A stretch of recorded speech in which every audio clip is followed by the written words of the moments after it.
show up and do everything that they can possibly do, every day that they can possibly do it. And they have other jobs, and they have other lives, and they have other activities, but they show up here to be the presence. We have leadership here. We have the core council.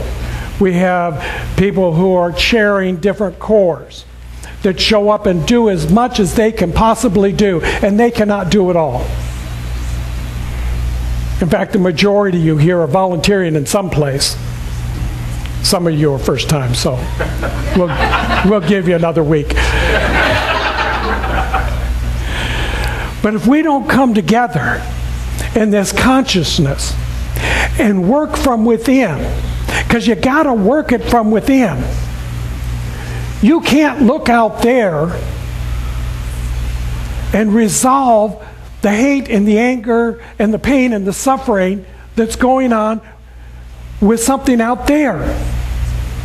Because out there is only the reflection and the projection of what you know in here. So on my best day and in my best hour, when I'm knowing what's in here and I look out there, all I see is beauty and love and abundance and joy and happiness. Because I have centered myself, I have anchored myself in the truth of who I am, so that when I'm looking through the physical eyes that I have to look through, I see the beauty and the abundance that's going on out there. And then some horrible, tragic, unexplainable situation occurs in the world again,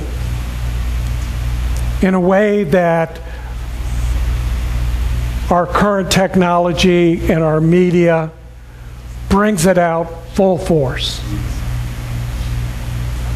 Not like it hasn't been happening someplace, somewhere else in the world. We know this. We know that there are people starving in places in the world, including our own country. We know that there are individuals being molested and abused everywhere. It doesn't make any difference what religion, what culture, what country you live in. It's happening. There are people that are being violently attacked and murdered all the time. And if we allow that to get in under our skin and move into a place of fear, then we'll go off into some strange tangent of I don't know what, and I don't even want to go there or even think about it. Because it's only adding to more of what that is. So when I look at the situation in Aurora, Colorado, I have to look at the whole community. I have to think, so what about the victims and their families?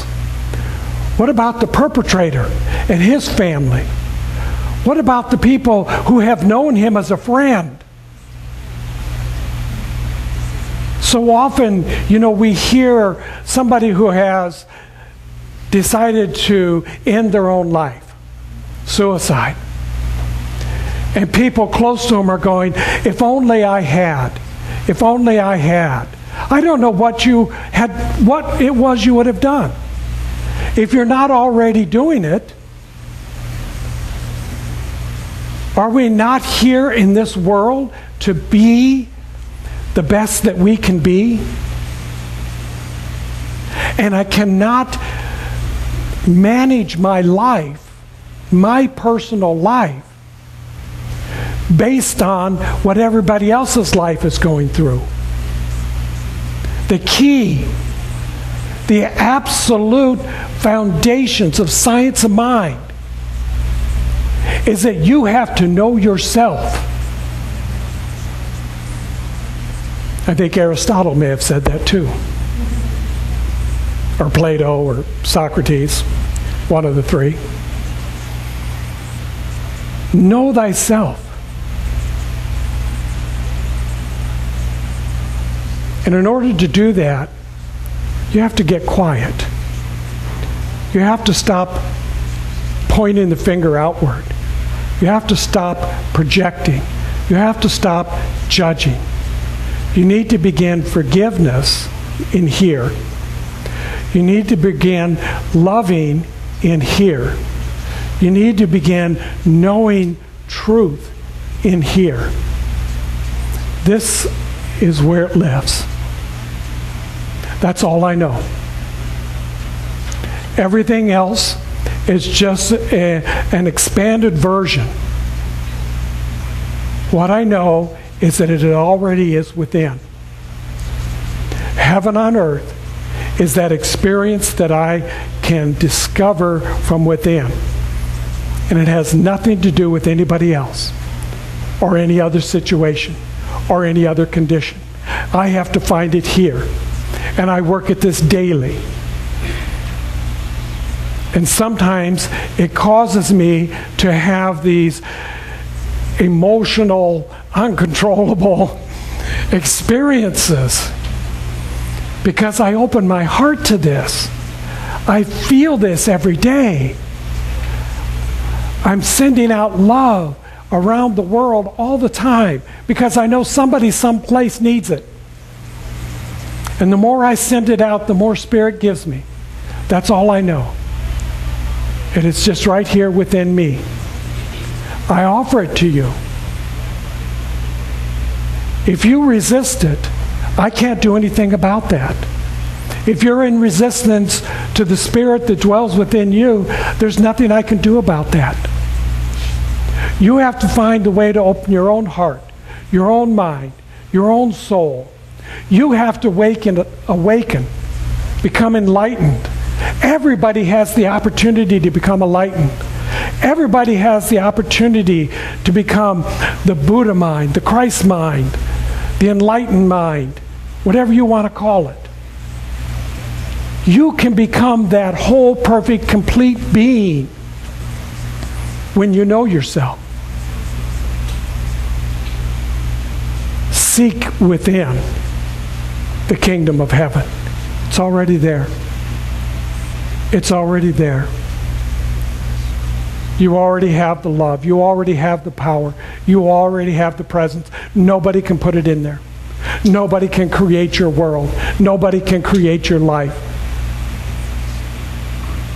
You can give that away if you want to. I don't know why you would want to. I have no intentions of ever giving again, because believe me, I've done this many times. I have no intention of ever again giving away my power for somebody else to control my life. I am living my life the way I know it, the way I believe in it, the way that I trust in it, and the way that I have faith in it. It's my life, and I'm doing it. And I'm going to do it to the best of my ability. And I'm going to keep doing it. And I'm going to keep talking about it. And I'm going to keep my heart wide open.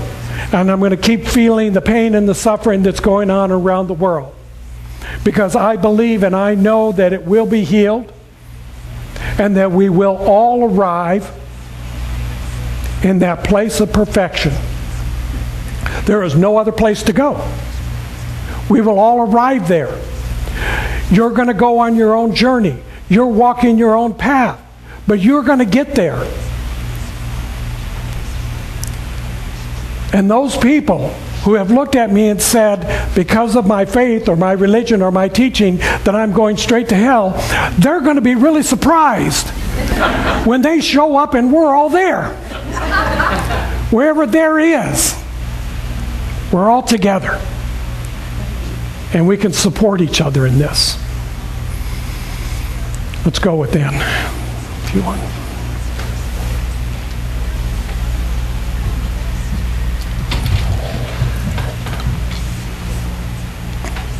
So I invite you to go within. Close your eyes, if you will, if that feels comfortable. If not, find a point someplace in the room in order to focus your attention